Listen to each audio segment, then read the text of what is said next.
Hello friends, it's Laura here from The Change, and I just want to welcome you to our mini-series of mini-sodes. We're bringing you a selection of our interviews from across seasons 1 to 3. We've spoken to some amazing women, and we thought, well, why not take some of the bestest of the best bits and bring them to you in little sneaky snippets while we get busy preparing season 4 with a whole bunch of new interviews. So have a cup of tea, sit back and have a little listen to some of our highlights with some great banter and chats with some brilliant women. We'll catch you soon. Bye. This week we hear the best from Steph D'Souza. We interviewed Steph in season 3, episode 11. Enjoy. The thing I learned the most about being on MasterChef was being my authentic self. When you're in front of the camera for so long, sometimes I'm talking 15-hour days, Wow. chef filming. Like when there's 24 contestants, that obviously drops down as the contestants drop down. But in the beginning, some of those tastings can take 4 hours when there's 24 dishes to taste, like a long time. So when you're in front of the camera for that long, it's pretty hard to fake it, right? Because you just can't. You just have to be your authentic self. You can't put it on. One thing that I learned during that period of time was that my authentic self was okay. When I'm at home, I'm not who I am when I'm there, when I'm on my own. At home, I'm a mum. At that time, I was a mum to kids that were in their early 20s, to teen, and to, I think Noel was like 8 or 9 then. So, I had all these different personas. I was a wife and I was a public servant. I had all these different hats on. But when I was at MasterChef, I was literally just being me and the thing that I loved the most, which was cooking. So, first of all, I got to know who that person was because I didn't really know who that person was because I have been a mum since I was 21. Wow. And I'm now 51. So, that's a long time to be something other than what you are on your own. So that was probably the biggest thing that I learned, I think. And that was very life-changing for me. And so when you say you were a public servant, what was that like a admin clerk? You weren't chefing? You can't be a professional cook, chef to get on MasterChef. You have to be an amateur. No, I was a HR specialist for the Department of Human Services, so Centrelink, Medicare, all those kind of departments. Yeah, I used to always say that job was eating my soul. It just wasn't. There was no creativity. It was just I was just not who I needed to be in that role. Can you tell us a little bit about the audition process? Because you're based in Newcastle, correct? Yeah. And it's filmed in Melbourne, yeah? Is that right? Yeah. So how does a gal from Newcastle, who is a HR specialist, get to being in the top 24 or the top 20 on MasterChef? Like that blows my mind. Like, how does that even happen? It took me 3 years. So I auditioned 3 years before I got on. I went through the audition process. So it's changed now because of COVID, but when I was auditioning, you put in a written application. From that, you were invited to go to an audition. And the first audition was you were in a room of about 15 other applicants and you had to cook a mystery box and they had all the ingredients. So you had to cook.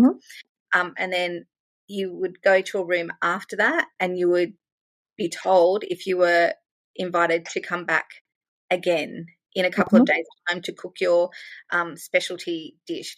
So from those 15 people, there's usually only 2 or 3 people were selected from that 15. And these auditions went on for days. So there was like thousands of people that were, and it was narrowed down. So then you come back in 2 days' time and you in Sydney? Yeah, that was in Sydney. It was in a school in Sydney. So then you would go back and you would cook your specialty dish, whatever that was. One that got me in my specialty dish was it's like an Asian rice paper roll, and I made my own hoisin sauce and chili oil and stuff like that. Wow. Okay, we're coming over for lunch after Laura's taken you to Kmart, and I've got to drive there from Wollongong. So you've got plenty of time to cook. I've got plenty of time to get it ready and to practice it because I haven't cooked it in a long time.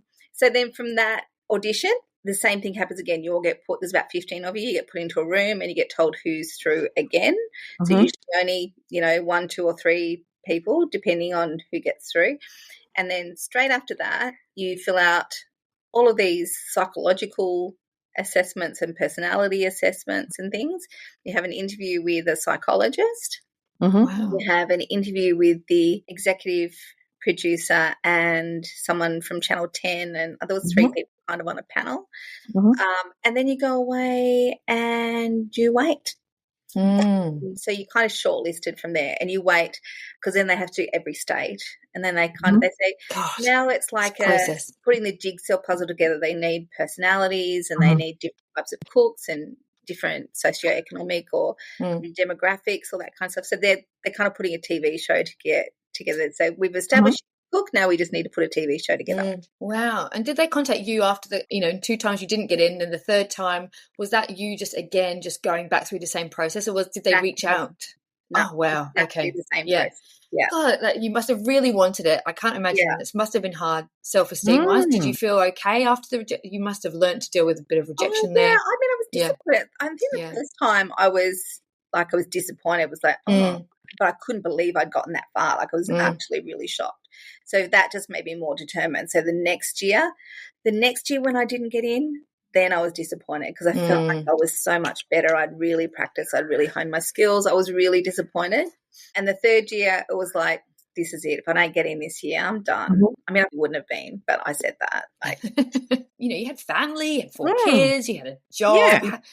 Yeah, exactly. How do you juggle all of that? Like, obviously the family, they were all on board with you going, and 6 months I was gone. Right. So so the family months. needs to really be on board, right? Like, they really need to be like, we're behind you in this. Yeah, and your community. Like, it wasn't just my family, like there was other people. Like my next door neighbour, Vic, she came once a week and cleaned my house for me. Like, while I was amazing. Out, bless her. And my friend Rachel, who just set up the spare room for Noah. So when Nev couldn't have him or one of the kids or whatever, like, he would just go and stay there. And just people like that were just around and just supported, so I could do it, was amazing. Yeah, it is amazing. Just even the pure logistics of it is amazing. And then, the fact that you did so brilliantly on the TV show. And what do you think it was, you're so, like, you've spoken about being your authentic self. Do you think that was helpful in the kind of, then the next phase of your career, which has obviously been your amazing social media, which we're going to come to, that really people have connected with you? It's not because... Yeah. Definitely. I think that's the secret. I mean, it took me a while to realize that after I came out of Steph, because I did like a few different things, and I kind of probably did what I thought people expected me to do on my socials when I came out of MasterChef. Like, I did you go to the events, and I posted about the restaurants that I was going to and stuff like that. And I tried to keep it, Instagram's like.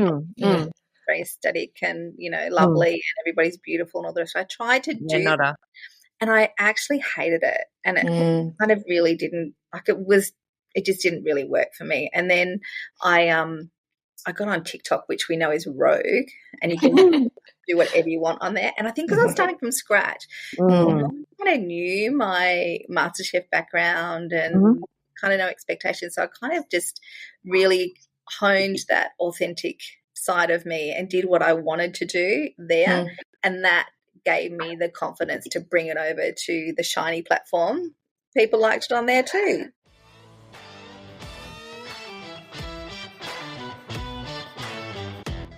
Thanks for listening to The Change, a fully independent podcast. Whether you're seeking inspiration, curious about change, or just here for the great banter, we'd love you to make The Change your new go-to podcast. And even better, send us your voice notes or questions about change. We'll use them on the show.